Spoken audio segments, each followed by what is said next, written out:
உங்கள் குழந்தை ஒழுங்காகவே சாப்பிட மாட்டேன்றாங்களா, இந்த பருப்பு சாதம் செஞ்சு கொடுங்க, கண்டிப்பாக நல்லா சாப்பிடுவாங்க. வாங்க பார்க்கலாம். ஒரு குக்கரில் கொஞ்சமாக நெய் விட்டு தாளிக்கிறதுக்காக கொஞ்சமாக கடுகு, கொஞ்சமாக சீரகம் போட்டு நல்லா பொரிய விட்டுருங்க.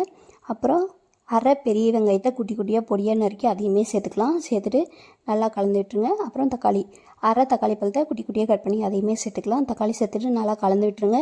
தக்காளி சீக்கிரமாக வதங்கி வரதுக்காக 1/4 ஸ்பூன் கம்மியாக மஞ்சள் தூள் சேர்த்துக்கலாம். மஞ்சள் தூள் சேர்த்துட்டு நல்லா கலந்து விட்டுருங்க. இப்போ அளவு தண்ணி ஊற்றிக்க போகிறோம்.